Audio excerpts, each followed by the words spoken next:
Dennis Hopeless, Robbie Thompson, Eduardo Pansica, Julio Ferreira, and Dexter Soy continue Waller's assault on Earth-3 as Rick Flag's team targets the Crime Syndicate, traveling to Superwoman's fortress to get a weapon that will turn the tide in the war. Dennis Hopeless and Robbie Thompson build out the war for Earth-3 by giving our heroes and villains new tasks to complete in order to further the plot along, albeit in a really obvious way, like using the Phantom Zone projector to try and trap Ultraman, or Match breaking free from the Bizarro control, something which was obviously going to happen, but I'm actually surprised it happened this quickly since he was only possessed last issue. Despite it being rather predictable, I liked the little parts with Superwoman and Peacemaker and Ambushbug almost manipulating and goading the woman into attacking Ultraman and Waller and kind of bringing her to their side, also their plan could work. I appreciate stuff like that and was happy it wasn't just another fist fight since the book has more than enough of them going on right now. Eduardo Pansica, Julio Ferreira, and Dexter Soy continue to deliver some really great looking artwork for the book, delivering some really big spectacle and scale to all of the battles throughout the metropolis of Earth-3, and they all seem to be having really great fun with some of the heroes and villains' powers like Powering and Match and Ambushbug, which is really great visually since they all have really great visual powers like heat vision and constructs and teleportation. Suicide Squad issue 13 was a fun yet predictable new installment in the war for Earth-3, moving the story forward slightly while balancing out a lot of the different characters and locations really quite well. I'm going to give this issue an 8 out of 10.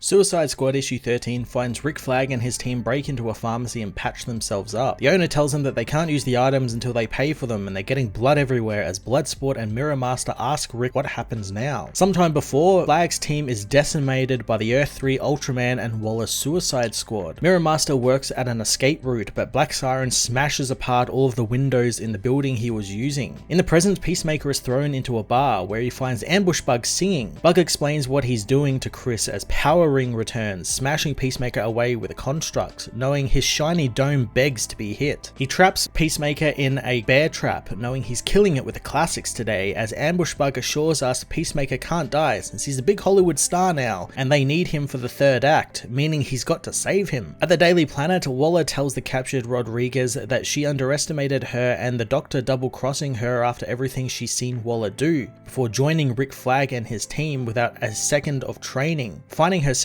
quite impressed with the Doctor. Waller leaves Rodriguez, not having any idea on how to kill a pile of sand, leaving her to watch the battle outside. Before being captured, Rodriguez uses her sand form to capture Ultraman, but the villain blows his way out of her hand, using his heat vision to turn the sand to glass. Rodriguez tells the team to get out of there as Bloodsport and Mirror Master pull Flag away from the area, while Ultraman smashes Rodriguez to bits. In the present, Brainiac 666 keeps Match and Nocturna occupied in hell as Match realizes where they are, thinking they should escape. Nocturna, however, doesn't care about it, as sometime before, Nocturna almost manages to take down Waller, but Match grabs her, speeding away from the area. Nocturna tries to get Match to remember who he is, but Match will only call himself Bizarro. With no other choice, Nocturna kisses him, causing them to crash into the ground, but it works as Match remembers who he is. Unfortunately, Brainiac 666 is waiting to trap them in hell, as in the present day Gotham, Calibra and Talon retrieve Owlman's corpse, with Calibra knowing that Talon is now to become the new Owlman. Talon reveals that Thomas Wayne actually lived, revealing that the murder was just for show, and now they have to go through Ultraman to get to Waller, and for that, they need Owlman since he's got a grudge against Ultraman. The heroes demand Thomas show them some of his famous paranoia-filled files on his computer and how to take down the Crime Syndicate, but Thomas laughs them off, knowing he would never be caught dead using a computer since he's no tech bro, making Calibra realize that this Batman is a dumbass. Suddenly, Calibra dies again, as sometime before, Johnny Quick beats Calibra into a pulp for attacking Waller, killing her. Thomas continues laughing over Calibra dying, but the woman comes back to life, possessing him in her ghost form so she can get her necessary information, finding Owlman to be a paranoid, vindictive man who can take down Ultraman. Peacemaker and Mimo head to Superwoman's Crystal Fortress, wondering if their Superman has one, but Peacemaker doesn't care. Bug is surprised that they actually can walk straight into the fortress, as Peacemaker laments how he would enjoy killing Bug. As they search the things littering the fortress, Peacemaker finds some powdered kryptonite, thinking they could use that, but Ambush Bug says that he thinks Ultraman actually eats the stuff. Bug soon finds what they are looking for, a Phantom Zone projector, which Peacemaker begins smashing out of its containment. Ambush Bug finds some shackles nearby, thinking Ultraman is into some weird shit, but Superwoman returns, knowing that he's boring and the shackles are hers. She attacks Peacemaker, who throws the projector to Ambush Bug, who begins to teleport away. Superwoman is faster though, taking Bug down and telling him the air crackles when he teleports, giving away his position. The villain ties the men up with the shackles as they ask why she kept the only weapon capable of stopping Ultraman locked up there.